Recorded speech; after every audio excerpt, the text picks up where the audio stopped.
Okay, good morning. My name is Martin Flood. I'm VP Special Projects at GeoCue Group. Welcome to our exhibit hall theater. I'm going to spend the next 15 minutes talking to you about drone LiDAR accuracy using 3D targets. So LiDAR accuracy, if you're a LiDAR practitioner, you're all very familiar with this. This is where we're going to go report the accuracy of the point cloud data against some known checkpoints. Very typically using a survey nail to give us a Z accuracy so we can understand the Z accuracy of the data, potentially apply the bias. Hopefully all of your reporting is done to ASPRS standards and guidelines. There's an excellent session yesterday on the new version of the accuracy standards, so definitely if you haven't had a chance to look at that, take a look at that. There are definitely some interesting things there. Now, of course, we don't always necessarily have to use just a survey nail to give us a single XYZ and check the vertical. We can use more traditional photogrammetric targets, checkerboards, chevrons, concentric circles, X's, these kinds of things. There are some limitations to using these. They will give you a good XY location, of course, but they're resting on the ground. So they're picking the Z up off the ground surface. That's sort of, I tend to refer to these as 2D targets because we're getting a true Z value from the target itself. We're getting it from the ground surface. But they're very, very effective. A lot of people use these as well. What I want to talk to you about is a technique we've started using with some of our customers, which is to use a 3D target. So the one you see here is the one we use a lot. We call it an accuracy star. That's just the name we use. A 2D target is really just an object in 3D space that we could pick up in a point cloud. We use disks, but you've probably seen targets like this that use spheres, or balls, and you've seen people using pyramids. There's advantages and disadvantages to both of them. The whole idea being to give us a good, rigid target with well-known geometry that can be identified in the point cloud algorithmically. So automatically, we're going to go ahead and we're going to detect this. We want to use computing power, not brain power, to get the location. In this particular case, we've got a collection of 6 disks. They're in a planar fit, basically a hexagon pattern, and we know that geometry very well. Won't go through any of the specifications other than say, as I say, it is a rigid geometry. It does require a little bit of setup. You do have to survey some slant ranges. You need to know your reference point accurately, of course. You sit it over your reference point, or you can put a GNSS receiver on top to make your position there as well. So we're going to collect the data. We're going to get the returns from the disks, from the accuracy star. We're going to run that through our algorithms. I'm going to show you some results at the end. But we also need to understand, how reliable are the results that we're going to get from identifying this 3D object. Part of the reason we chose that 6-disc pattern is it does give us some spatial redundancy. To define that planar surface, having 3 of them would be nice, but we want to know the orientation of those 3 relative to each other. We don't want all 3 on one side. We don't want all 3 on the top. So we can actually assign a reliability or a quality rating to the solution we get on that position of that target. And that's kind of sort of showing you there. Those are relative values just based on the number of disks that we've detected that the algorithms are able to find. Once you have that, and once you've collected your point cloud data, you've brought it into, in our case, we use our software, LP360 Drone. It's just a matter of running your algorithms to do the target detection, determine the XYZ of that location, and then using that to calculate your corrections. Let's go through the next slides fairly quickly. I probably can't read them too well from back there. If you'd like to see more details on how the actual control report runs, you can come by the booth. Happy to show you that. Main thing is that you can run the algorithm, do an auto find. That's going to give you your offsets of all of your disk locations, give you the reference, the center point of that hexagon, and then solve for the corrections. That can be for just simply doing a debias, or if you have enough targets, and I'll talk about this later, you can be doing both a translation and a rotation solution on your point cloud. If you have 3 or more targets, you can then solve for all 6, 3 rotations and 3 translations. So that's the theory behind it, and a little bit about the hardware. I thought it would be more interesting to sort of show you some results from a field test. This is the test we did with our partners Earl Dudley and Gonzalez Strength and Associates. It was a highway corridor, I-65, part of I-65. This is data that was collected with one of our TrueView systems, the TrueView 680. That uses a Regal Vux 1 system, Vux 1 LR in this case. So it's a fairly high-end system. Combining the Climax APX trace, so it's very high accuracy to collect. The data was post-processed and adjusted using a single accuracy star. Now, I'll talk a little about the limitations of that. So essentially, we calculated a translation solution. We couldn't do rotation, then we had the one accuracy star. And we used that to correct the point cloud. That point cloud was then measured against 21 photogrammetric panels that had been laid out and shot with total station. A little bit of what that looks like. So that's the actual data set. You can sort of see the layout. I don't think my pointer works very well. You sort of see the layout of the panels there. As I said, there were 21 panels, and I think it's important, especially because I mentioned the ASPRS standard. You notice we didn't use those panels to determine the correction or the debias of the point cloud. We wanted to keep those panels independent, so we're doing an independent check of the point cloud.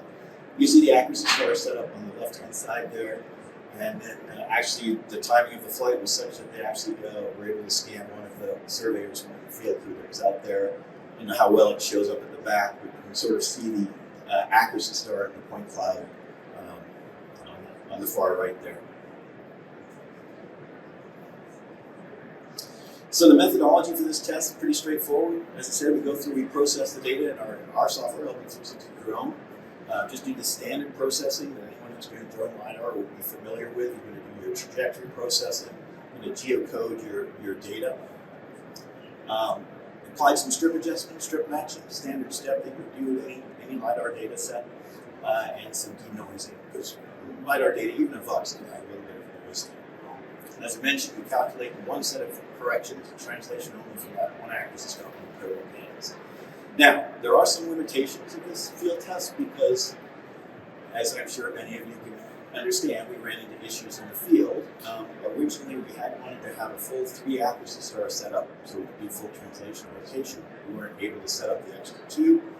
And we really wanted to do a fairly long distance test of, and I'll talk about this at the end, of how rigid these corrections apply to the point cloud. And unfortunately, we didn't get that full data set. As you'll see, we've only got about 1,000 feet of working space. So we went through that, we compared those 21 panels to control. We got quite tight data. You can see the results up here. We're getting about 100th, about 3mm accuracy on the panels. There had been previous surveys done in this site with a different drone LiDAR, a TrueView 535. It had also been scanned with a terrestrial scan. So you can see those results up there as well. And this was comparing very favorably to those results. Now, I want to talk about the ASPRS standard again. I've mentioned it a couple of times. If you are following that, hopefully you do understand that one of the changes that has been made in reporting accuracy, if you're reporting accuracy in a LiDAR project, is if you're reporting to ASPRS standards, you now do need to include the accuracy of your checkpoints in your overall final product accuracy. So that's where they talk about the first component and second component of the error. So when we include the accuracy of our reference point, what we set up over the accuracy star over top of, you can see we're coming in. Again, my pointer doesn't work very well. We're coming in about 2 1/2. Now, there was an issue. There was a residual bias in the data that we saw, probably because we had one bad panel. We hadn't isolated it at this point. So if you actually, the top numbers are debiased. If we don't remove that debias and we say completely independent control, then you're looking about 3 1/100ths of the accuracy. So again, what we've done is basically taken a single accuracy star, a single 3D target to determine our X, Y, and Z translation corrections for the data, and then compared that to our independent control. You can see the results here. Just a couple more slides. One of the goals of this particular field test, one of the areas that we're really interested in understanding, especially for corridor type projects, DOT type projects, where you're doing linear type collects. If you take a single accuracy star or any 3D target and you use that to tie, to calculate corrections to tie to that point, how do those corrections, how does that error drift over time as you move away from that location? Because obviously, if you have an accuracy star at mile 0, the corrections out at mile 10 aren't going to be relevant. So we did take a look at that. Probably can't see the numbers, it's very small out there, but basically this is the aggregate RMSE in the vertical as you move out across the different panels away from the accuracy star. And so we had a working distance of about 1,000 feet. So you can sort of see the graph on the right. Obviously, we're tightest right at the accuracy star, and then it does sort of converge onto, this is the no debias data, so it converges to about that 3/100th of a foot. I don't think that decrease, that trailing in the correction is valid. I think that's probably just down in the noise of the test methodology. I think it probably just levels off a bit. And that's out to about 1,000 feet, about 300 meters. If you do use the debias, we're no longer having independent control, but you can see the relationship is the same. So with this, we were really pretty happy with the way the accuracy star had been performing. We feel we can demonstrate that we can get a very rigid correction that we can apply to the data that will hold over a certain working distance. Now, of course, we need to do a little bit more work on this. So we've got some further testing planned. Ideally, we might use multiple accuracy stars. We'd like to be able to do the full translation and rotations. We need at least 3 for that, ideally 4. There's some forward-backward comparisons we can do. Again, we're focused on corridor studies. So you can think about if I have an accuracy star at mile 0 and I have an accuracy star at mile 5, how does my error vary along that corridor, forward or backwards from these 2 accuracy stars? What's the best deployment for a highway corridor?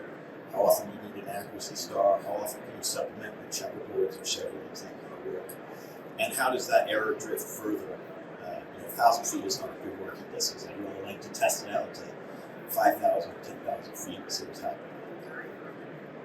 And of course, different classes of LiDAR systems. This was our TrueView 680, which is a Fox 1 system. It's a very high-end system. Obviously, a lot of people aren't flying that. They're flying things like our TrueView 535 and so on. So look at the different impact the different class of the LiDAR system has on the accuracy. If you are interested in this kind of technique, again, our software supports this for our 3D targets, of course, the accuracy star, but also just standard checkerboards and chevrons. So if you're using those, we can apply the same methodology that we've got here. And if you are using 3D targets, then if you have enough of them, you can start doing full translation, rotation corrections on your point clouds automatically from the targets, which is something that's not typically been done in the past. If you are a current TrueView user, I see a couple out there, and you're interested in this, I really would love to get more test data for this. I'd love to get you set up so we can collect some of your data and put it through the same analysis.